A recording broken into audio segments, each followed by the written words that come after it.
ராணி அக்கா, வசந்தி அக்கா இல்லைங்க. வா சின்ன பொண்ணு. என்ன சின்ன பொண்ணு இப்பதான் வாரியா? ஆமாக்கா, எங்க மாமியார் ஒன்னா போலான்னு சொல்லிட்டே இருந்தாங்க. அதான் லேட் ஆயிட்டு, அதுக்கு தான் ஃபோன் அடிச்சு உங்களை போக சொன்னேன். சரி வா சின்ன பொண்ணு, எங்க போய் நிக்கலாம்? அம்மா அந்த பக்கம் நிக்கலாக்கா, அப்பதான் சாமி நீட்டா தெரியும். சரி வா சின்ன பொண்ணு. எடி போங்க, அந்த பக்கம் ரோட்ல போய் நில்லுங்க, அப்பதான் நீட்டா தெரியும். சரிம்மா.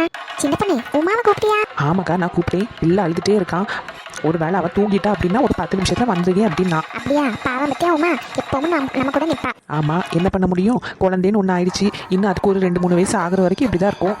நீ இப்படி ஃப்ரீயாவே சுத்திட்டி. ஏக்கா வாங்க, தேவையில்லாம ஏதாச்சும் பேசிட்டு இருக்காம. சரி வா. ஏக்கா இதுல நிப்போம், அந்த பக்கம் போனா ரொம்ப கூட்டமா இருக்கும். சரி சின்ன பொண்ணு. எம்மா நான் அங்கே போட்டம்மா என் ஃப்ரெண்ட்ஸ் கூட. எங்கேயா போய் நின்று கூட்டத்துல தொலைஞ்சிடாத அம்மா ப்ளீஸ்மா. நான் இதுல தனியாலாம் நிக்கணும். அப்ப அந்த பக்கம் போ, உங்க அப்பா என்ன அங்கேதான் நிக்காவ, அதுல போய் நின்னுட்டு தொலைஞ்சிடாத. இது எவனா புடிச்சிட்டு போயிருவான். யாராவது எதிர்த்து வாங்கி தரேன்னு கூப்பிட்டா போயிடாத சிரிச்சுட்டு. ஆமா சியானா, வெளியூர்ல இருந்தெல்லாம் நிறைய பேர் வந்திருக்காங்க. ஆட்டு எடுத்து நிக்கணும். யாராவது உங்க அம்மையை கூப்பிட்டாவ உங்க அப்பா கூப்பிட்டாவன்னு கூப்பிட்டா போயிடாத. சரி எடி எங்கனாலும் என் கண்ணு முன்னே நிக்கணும் சரியா? சரிம்மா. பயமா இருக்குமா, பொம்பளை பிள்ளை பெத்து வளர்த்து ஆளாக்குறதுக்கு முன்னாடி கண்ணு முன்னாடியில இருந்து கொஞ்சம் அந்த பக்கம் இந்த பக்கம் போயிட்டாலே பயமா இருக்கு. ஆமாக்கா, போனை திறந்தாலே இந்த மாதிரி நியூஸ் எல்லாம் தான் வருது.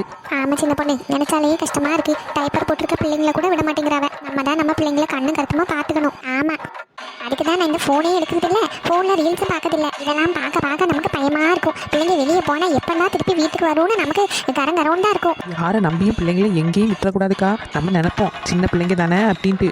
ரொம்ப கவனமா இருக்கணும். பிள்ளைங்க நம்ம கண்ணு முன்னாடி நிக்குதான்னு பார்த்துக்கிட்டே இருக்கணும். ஆமா சின்ன பொண்ணு. எம்மா நான் போன் எடுத்துட்டு வரல, நீங்க போன் எடுத்துட்டு வந்தீங்களா? எதுக்கிட்டே போன் இப்போ? எம்மா இதுலயும் நம்ம தனியாலாம் நிக்கும். ஜனனி அக்கா அவங்க எல்லாம் எங்க நிக்காங்கன்னு போன் அடிச்சு கேட்கலாம்ல? மக்கா, அவங்க அந்த பக்கம் தான் நிப்பாவ. இந்த கூட்டத்துக்கு போன் அடிச்சா எங்கிட்ட கேட்கும், இந்த சத்தத்துல ஒண்ணும் கேட்காது. இதுலயே நிப்போம் ஒரு 10-15 நிமிஷம் தானே, அதுக்கப்புறம் அங்கே தானே போக போறோம் ஜனனி வீட்டுக்கு. அக்கா நீங்க அங்கேயே போறீங்க? ஆமா சின்ன பொண்ணு, அங்கே தானே சாமி வரும். நம்ம வீட்டுக்கிட்ட எல்லாம் வரதுக்கு ரொம்ப லேட் ஆகும்ல. ஆமா பத்திலாம். ஆனா நான் தாம்பாள தட்டுக்கு எதுவுமே வாங்கவே இல்லை. பூவு பழம் எல்லாம் வாங்கணும். இங்க பார்த்துட்டு போகும்போது தான் வாங்கிட்டு போலான்னு இருக்கேன். உங்க வீட்டுக்கார வீட்டுக்கு சொல்லி சின்ன பொண்ணு. ஏக்கா சொன்னேன், அப்பதே போனாரு கடையில. நம்ம இங்க வரதுக்கு முன்னாடி வாங்கி வச்சிடலாம் அப்படின்னு. கடையில ஒரே கூட்டங்கா. அண்ணன் திரும்பி வந்துட்டாரு, நான் அப்புறமா போய் வாங்கிட்டு வரேன் அப்படின்னு. இவங்க எங்க நிக்காவனே தெரியலையே. போனு வேற நம்ம கிட்ட இல்ல, இந்த சத்தியகிட்டையும் போன் இல்ல.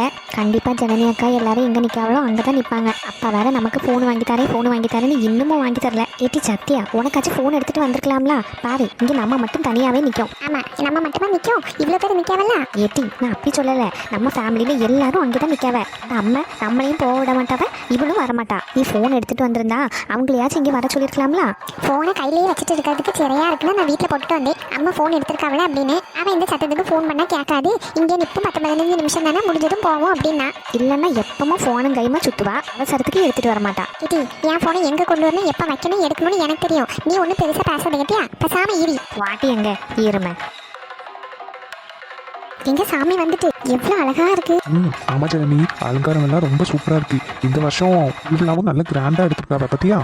ஆமாங்க, நான் மட்டும் போன வருஷம் வராம இருந்திருந்தா இவ்வளவு அழகான திருவிழா எல்லாம் என்னால பார்க்க கூட முடிஞ்சிருக்காது. நீயும் என்ன கல்யாணம் பண்ணிருக்க மாட்டேன், நானும் நிம்மதியா இருந்திருப்பேன். ஓ அப்படியோ? அதுக்குள்ள போர் அடிச்சுட்டு. இல்ல ஜனனி, சும்மா தான் சொன்னேன், அதுக்குள்ள மூஞ்சி இப்படி வச்சிடாத. சும்மா கூட அப்படி சொல்லக்கூடாது, புரியுதா? சரி ஜனனி, அங்க பாரு சாமி வந்தாச்சு. ஜனனி மூஞ்சி எப்படி வைக்காத. நீங்க பேசுறது கேட்டா யாருக்கா இருந்தாலும் கோவம் வரதான் செய்யும். வீட்டுக்குள்ள மட்டும் இருந்திருந்தீங்க அப்படியே குனிய வச்சு குத்திருப்பேன். வெளியே கூட்டத்துல நிக்கிறதுனாலதான் பேசாம இருக்கேன். அட்டா வாய் வச்சுட்டு சும்மா இருங்க, அக்கா கையில அடி வாங்கி பிடிச்சிடாதீங்க. டேய், இத்தனை நாள் வீட்டுக்குள்ளதான் அடி வாங்கிட்டு இருந்த, இப்ப ரோட்ல வச்சு அடி வாங்குற மாதிரி பண்ணிடாத. சொல்லது கேட்டுச்சுல்ல? ஆமா மேடம் கேட்டுச்சு. திரும்புங்க, மூஞ்ச பார்த்தாலே பயமெல்லாம் இருக்கு. ஜனனி, இன்னும் கொஞ்ச நாள்ல நமக்கு வெட்டிங் ஆனிவர்சரி வருது. அட ஆமால. ஆமா. ஏங்க சும்மா எல்லார் மாதிரி வெட்டிங் ஆனிவர்சரி வீட்லயே செலிப்ரேட் பண்ணாம நம்ம வெளியே எங்கேயாச்சும் போமா? எனக்கு ஒர்க் இருக்கும் ஜனனி, இப்போதைக்கு எனக்கு லீவ் கிடைக்காது. நான் லீவுக்கு கேட்டு பார்க்கேன், ஒரு வேளை கிடைச்சதுன்னா நான் உன்னை கூட்டிட்டு போறேன் சரியா? என்ன ஜனனி திரும்பிட்ட? ஒன்றும் இல்லைங்க, உங்க மூஞ்சி பார்த்தா எனக்கு கோவமா வருது, அதுக்கு தான் திரும்பிட்டேன். ஜனனி ரோடுன்னு பார்க்குறேன், கொஞ்சம் பேசாம இருந்தீங்கன்னா தப்பிச்சிங்க. அப்படி இல்லைன்னு வச்சுக்கோங்களேன், இங்கேயே நான் ஏதாவது சொல்லிடுவேன். சிரிச்சுட்டே நிற்கன்ட்டு கோவம் இல்லைன்னு நினைக்காதீங்க. சாரி ஜனனி. தயவு செஞ்சு பேசாம இருங்கங்க, எனக்கு கோவமா வருது, நான் சிரிச்சுட்டே நிற்கேன். சிந்து. என்னங்க? சிந்து, எனக்கு என்னமோ இன்னைக்கு மனசு ரொம்ப நிறைவா இருக்கு.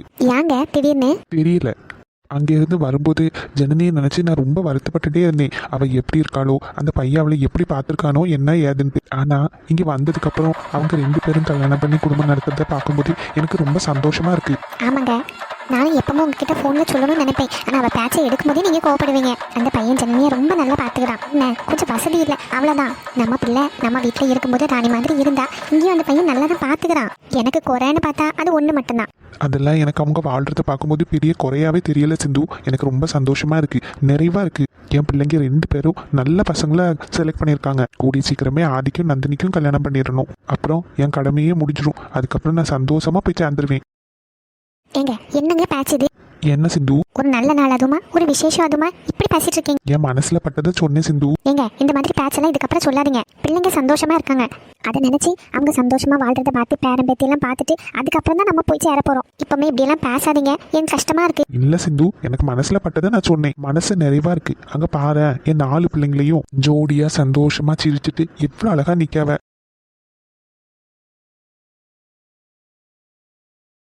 ஆமாங்க, பார்க்கவே சந்தோஷமா இருக்கு. என் பிள்ளைங்க மேல எந்த கண்ணும் பற்றக்கூடாது. சிந்து, இன்னைக்கு வீட்டுக்கு போனது 4 பேரையும் நிக்க வச்சு சுத்தி போட்டுரு, சரியா?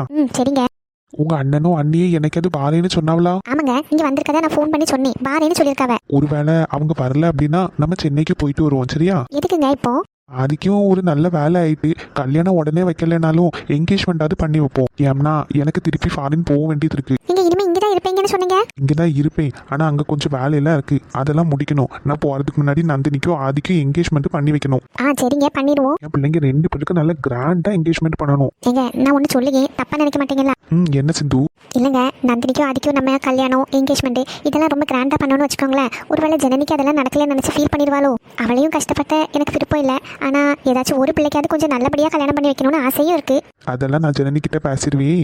என் பிள்ளைக்கு அந்த மாதிரிலாம் எதுவும் இருக்காது. அவ தங்கச்சிக்கு எல்லாமே நல்ல கிராண்டா நடந்தா அதை நினைச்சு என் பிள்ளை சந்தோஷம் தான் படும். இல்லைங்க, அவளுக்கு பொறாமையா இருக்கும்னு நான் சொல்லல. ஒருவேளை மனசுக்குள்ள ஒரு ஓரமா அவளுக்கு கொஞ்சம் கஷ்டமா இருக்கும் இல்லையா? அதெல்லாம் பார்க்கும்போது நமக்கு அதெல்லாம் நடக்காம போயிட்டேன் அப்படின்னு நினைச்சு. அதெல்லாம் எதுவும் இல்ல. என் பிள்ளையும் கல்யாணம் பண்ண மாதிரி அன்னைக்கு நான் ரெடி பண்ணி நிக்க வைப்பேன். நீ எதுவும் ஃபீல் பண்ணாத. சரி சரி. அழகு. என்னங்க? ஏடி பிள்ளைங்க எல்லாரும் திருவிழா முடிச்சு வீட்டுக்கு வருவாங்களா? கூப்பிட்டியா எல்லாரையும்? ஆமாங்க, எல்லாரும் இப்ப தானே வந்திருக்காங்க. ஏடி எல்லாரையும் வீட்டுக்கு கூப்பிடு. மாதிரி கோயம்புத்தூர்ல இருந்து மணி வந்திருக்காங்களா, அவனையும் கூப்பிட்டு அவங்க திரும்ப போறதுக்கு முன்னாடி எல்லாருக்கும் விருந்து வச்சிருவோம். சரிங்க, நானும் அப்படிதான் நினைச்சிட்டு இருக்கேன். திருவிழா முடிஞ்ச கையோடி எல்லாரையும் வர சொல்லி ஒரு 4-5 குவாலி அடிச்சு ஒரு ஆட்டை அடிச்சு நல்லா விருந்து போட்டுருவோம். சரிங்க, நீங்க இங்க தானே நிக்கிறீங்க, அவங்களுக்கு எல்லாரையும் வீட்டுல போய் கூப்பிட வேண்டியதானே? இட்டி மணியும் பொண்டாட்டியும் பையனும் எங்க நிக்காவ? ஜனனி வீட்டுல தான் நிக்கிறாங்களா இல்ல ராணி வீட்லயா? 2 இடத்துல இல்லங்க, செல்வி வீட்டுக்கு கூட்டிட்டு போயிட்டா. ஓ, அங்கேயா நிக்கா? ஆமா, ராணி வீட்டுல அவங்க மாமியார் நிக்காவ. அந்த கிளவி நின்னாதான் உங்களுக்கு தெரியுமே. வரவங்க போறவங்க எல்லாருக்கிட்டையும் குடும்பத்தை பத்தி கால் பாடுறதே அதுக்கு வேலை. அதனால பெருசா ராணி யாரையும் அவங்க வீட்டுக்கு விருப்பப்பட்டு கூப்பிட மாட்டான் அந்த கிளவி நிக்கும் போது. அதுதான் தெரிஞ்ச விஷயமே. நான் பெற்றதுலேயே ராணி தான் ரொம்ப பாவம். அவளுக்கு வந்த வாச்ச மாமியாரை பத்தியா என் பிள்ளைக்கு இன்னும் கஷ்டப்பட்டுட்டு தான் கிடக்கும். மாமியாரை விடுங்க, அந்த கிளவி அப்படித்தானே அவளுக்கு தெரிஞ்சு போச்சு. மாப்பிள்ள அவளை நல்லா தானே பாத்துருக்காங்க, அது வரைக்கும் சந்தோஷம் தான். நீ சொல்லது கரெக்ட் தான். செல்வி வீட்டுல யாரும் இல்ல, ஜனனி வீட்டுல எல்லாரும் நிக்காவ. லட்சுமி ஒருவேளை அங்கதான் வந்து படுப்பா, பூ மாதிரி எல்லாரும் அங்கதான் வருவா. நானும் அங்க நிக்கேன். அதனால சரின்ட்டு செல்வி அங்க கூட்டிட்டு போயிட்டா. ஆமா, அது ஒண்ணு நல்லதுதான். சரி, எங்கடி ஆளையே காணும் யாரையும்? எல்லாரும் அங்க நிக்கிறாங்க. அவ வந்தாச்சுன்னு சொன்னா. நாங்க வீட்டுல இருந்து கிளம்பும் போது போன் அடிச்சு நாங்களும் நான் வந்துட்டு தான் இருக்கோமா, கோயிலுக்கிட்ட நிப்போம், மாதிரி ஜனனி வீட்டுக்கு வரும்போது பாக்கலாம் அப்படின்னா. சரி சரி. இங்க நான் சாமி வந்தாச்சு. ஆமா, திருவிழாவா பாப்போம். அது வீட்டுல போய் என்னன்னாலும் பேசிக்கிடலாம்.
கண்மணி, நம்ம பலூன் வாங்குவோமா?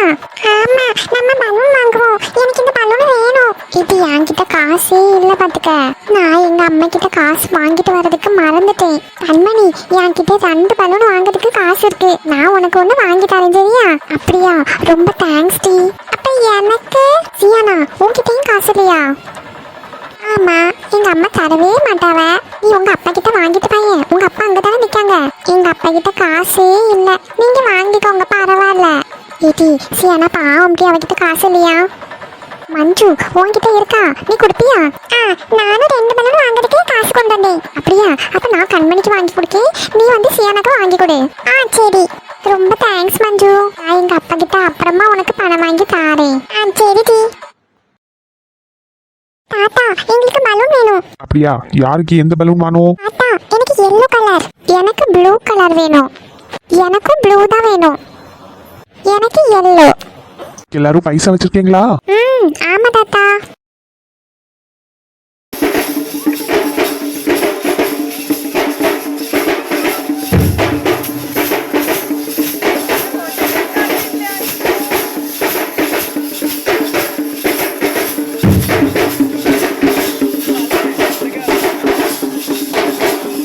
ஐயோ, இந்த சுபின் எங்க போனான்னு தெரியல, இந்த சத்தியம் எங்க போனான்னு தெரியல. நம்மளை வேற இப்படி தனியாக நின்று புலம்பு விட்டுட்டாவில. நான் திருவிழாக்கு வந்ததே எப்படியாச்சும் சத்திய கிட்ட பேசுறதுக்கு தான். சத்திய கிட்ட பேசவே முடியல. இப்போ திருவிழா பார்த்துட்டு அங்கே இங்கேயும் சுத்திட்டு இருக்கேன். இன்னைக்கு எப்படியாவது அவகிட்ட பேசிட வேண்டியதான். புஷ்பாபிஷேகம் பார்க்கறதுக்கு எவ்வளோ அழகா இருக்கு. எவ்வளோ வருஷம் ஆச்சு இப்படி எல்லாம் பார்த்து. ஆமா, அழகா இருக்கும். ரொம்ப நேரம் நடக்குமே. ஆனா அதுல ஒரு கடை இருக்குல்ல, அவங்க தான் வந்து ஸ்பான்சர் பண்ணிருக்காங்க. எந்த வருஷமும் அவங்க தான் இப்படி கூட கூடையா பூ கொடுப்பாங்க புஷ்பாபிஷேகத்துக்கு. அழகா இருக்கு பாக்குறதுக்கு. இனிமே எல்லா வருஷமும் திருவிழா பார்க்க வந்துடணும். ஆமா, இனி நமக்கு என்ன வேலை? என்ன நிக்காமலா இவனுக்கு ஒரு கல்யாணத்தை பண்ணி வச்சுட்டா நம்ம இப்படி ஊர் ஊரா சுத்த வேண்டியதான். ஆமா, இவ்வளவு நாள் கல்யாணம் பண்ணிக்கோன்னு பின்னாடியே சுத்தினாவ. இப்ப நான் சரின்னு சொல்லியாச்சு. சொன்னதுக்கு அப்புறம் ஒரு அணக்கமும் கிடையாது.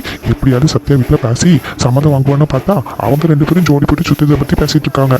கடவுளே, நாங்கள் வந்த விஷயம் நல்லபடியாக முடிச்சு தான் நாங்கள் திரும்ப போனோம். போகும்போது என் வீட்டு மருமக சத்யா அப்படின்னு எல்லாரும் வாயாலையும் கேட்டுட்டு தான் நான் போகணும். இன்னைக்கு எப்படியாவது பேசி சம்மதம் வாங்கிட வேண்டியதான். என்ன செல்வி, உங்க வீட்டுக்காரவி இதுக்கெல்லாம் வரமாட்டாங்களா? எங்க அண்ணே, அவருக்கு இந்த மாதிரிலாம் வந்து நிற்கிறதுனா சுத்தமாக பிடிக்காது. இன்னைக்கு நான் லீவு போட்டு நிற்பேன், இன்னைக்கு நான் கண்டிப்பாக திருவிழா பார்க்க வந்துடுவேன் அப்படின்னு சொல்லிட்டு தான் போனாரு காலையில். இவ்வளோ நேரம் ஆகி வரவே இல்லை.